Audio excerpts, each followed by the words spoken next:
या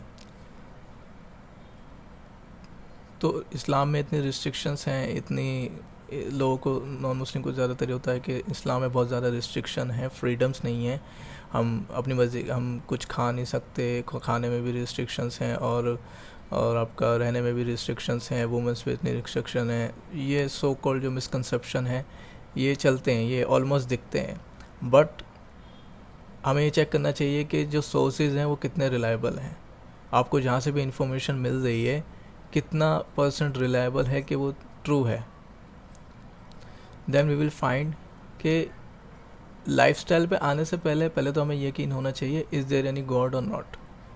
क्या कोई पावर है, कोई सोर्स ऑफ एनर्जी है, कोई भगवान है, कोई खुदा है। पहले तो हमें इस चीज़ पे बात करनी चाहिए। उसके बाद हमें देखना चाहिए कि सारी चीज़ें एग्जिस्ट हैं। तो पहले जैसे हमने बात करी थी कि यूनिवर्स एक्सपेंशन के बारे में, कि यूनिवर्स अपने आप से एक्सपेंड नहीं हो सकता। As per scientist big bang theory, big bang cause हुआ, उसके चलते हुए time has the beginning, time start हुआ, यूनिवर्स एक्सपेंड हो रहा है, और this is the definition. But if you counter this question you will find that who causes this big bang. कुछ तो मटेरियल होगा, कुछ तो फिजिकल सोर्स ऑफ एनर्जी होगी जिसने बिग बैंग कॉज किया, राइट।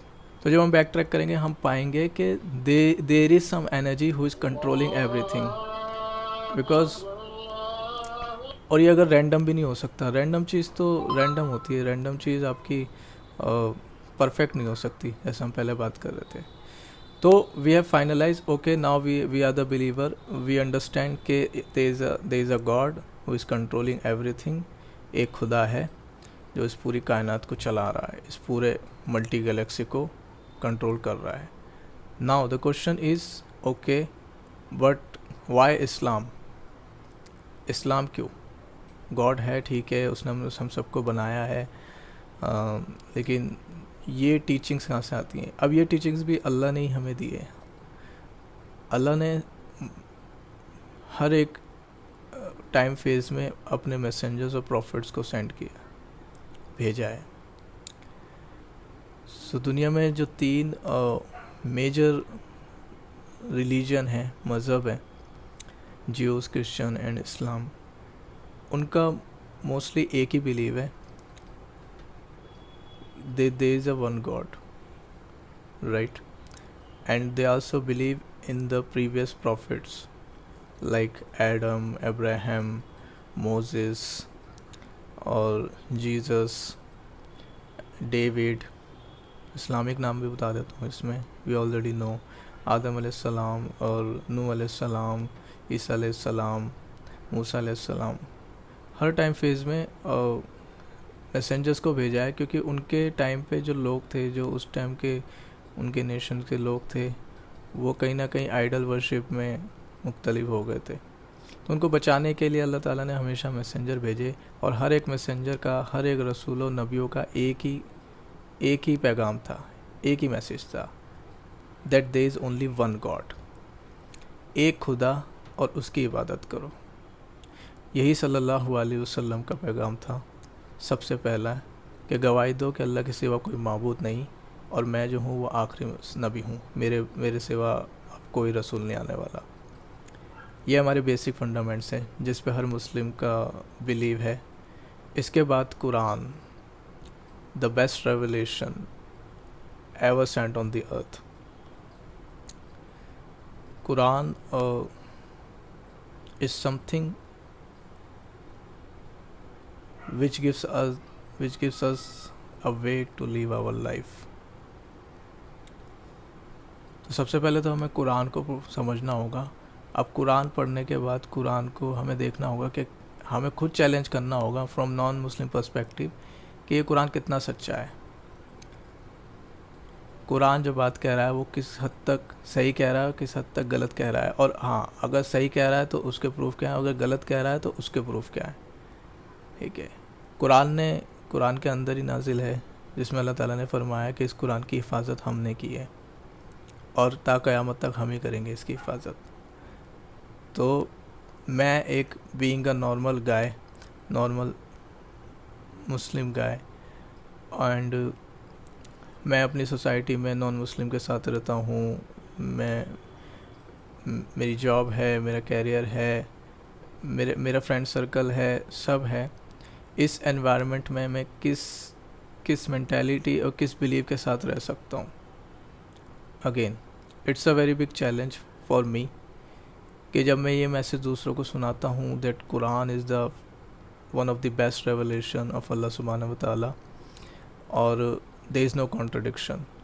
अगर इसमें है तो कुछ लेकर आओ, जो कुरान ने खुद चैलेंज किया है कि या तो मानो कि ये किताब अल्लाह की किताब है, इसमें कोई गलती की गुंजाइश नहीं है। और जब हम पहले से बारे में पढ़ते हैं तो सबसे पहले यही आता है, अलिफ लाम मीम ज़ालिकल किताबु ला रैब फ़ीह, ये वो किताब है जिसमें शक की कोई गुंजाइश नहीं है। और अगर है तो लेकर आओ, कम से कम वो सिमिलर सबसे छोटी आयत लेकर आओ जो 3 वर्सेस से बनती है, इन्ना अतैनाकल कौसर फसल्लि लिरब्बिका वनहर इन्ना शानिअका हुवल अब्तर। कम से कम ऐसी आयतें ले आओ जो इनसे मिलती जुलती हो। लेकिन आज तक जिसने भी कोशिश करी, और कभी सिरे से किसी ने कोशिश नहीं करी चैलेंज करने के लिए। आप इस किताब को पढ़ो, पढ़ के इसमें से निकालो कॉन्ट्राडिक्शन और उसको प्रेजेंट करो, जो कि तुम बिल्कुल नहीं कर पाओगे। कुरान में इसी तरीके से है कि मिलती जुलती आयतें लेकर आओ जो कि तुम बिल्कुल नहीं ला पाओगे, क्योंकि हमें पता है ये तो जस्ट आपके लिए है ना कि आपको लगता है कि कुरान अल्लाह की किताब नहीं है, लेकिन हमें तो सच्चाई पता है ना, क्योंकि हमने खुद को इसको नाजिल किया है। This is the beauty of the Islam and the Quran. Quran के जो बात करने का तरीका है, that just an amazing. So being a logical person, अगर मेरे को किसी चीज़ में डाउट है मैं उसे पढ़ूंगा, उसमें क्वेश्चन निकालूंगा, पूछूंगा, उलामा से, मुफ्ती से, जितने भी स्कॉलर्स हैं उनसे पूछूंगा। और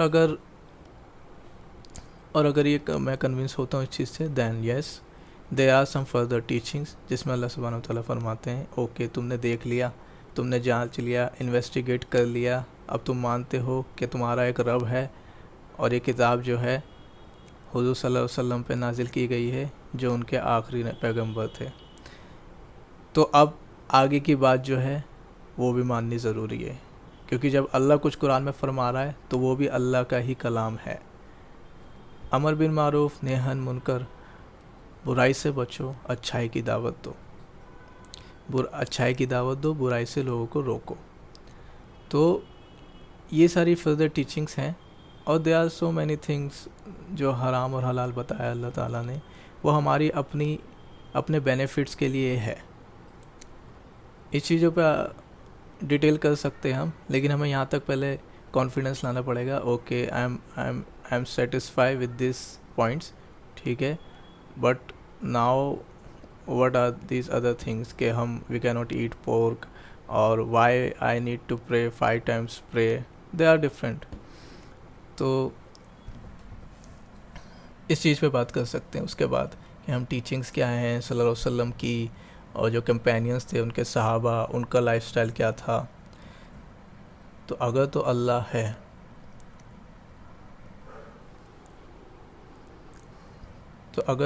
है,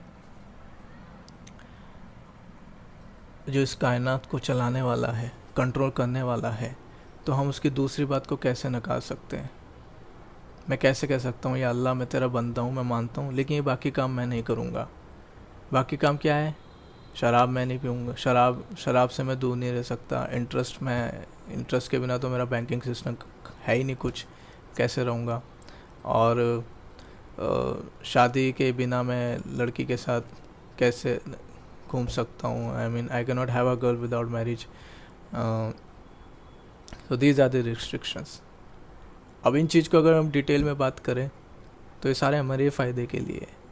मेडिकल साइंस प्रूव करती है कि शराब जो है it's harmful for the human. अब आप कितने भी ओपिनियन लेकर आ जाओ, कितनी भी चीज़ें आप अपने डिज़ायर्स के अकॉर्डिंग लेकर आ जाओ कि नहीं ज़्यादा पीनी बुरी है लेकिन थोड़ा बहुत चलता है, ओकेजनली चलता है, no, it's something is wrong for you, that is wrong, irrespective के कितने लोग हाँ कह रहे हैं, कितने लोग नहीं कह रहे हैं।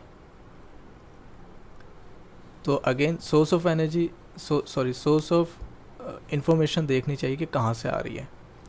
मीडिया पे आपको क्या बताया जा रहा है, या कोई आपका फ्रेंड क्या है, उसका लाइफस्टाइल देखो कि आपको कौन जो सजेस्ट कर रहा है वो क्या करता है, वो उसका बिलीव क्या है, उसका प्रिंसिपल क्या है। या आपके प्रिंसिपल ही करप्ट होंगे तो कैसे है। मैं सेब को एप्पल बोल रहा हूँ और हम उसी प्रिंसिपल चलते हैं, बाद में आपको नहीं मैं तो इसको मैंगो समझ रहा था, तो ये तो गलत है ना। अगर मैं बोलूँ कि अभी रात हो रही है दिन हो रही है, तो आप कसम खा के बोल सकते हो हाँ अभी रात हो रही है, ठीक है। लेकिन अगर आप बोलो नहीं ये रात नहीं हो रही, इट जस्ट अपेयर यू रात, because you think like that, and it but it's not a night,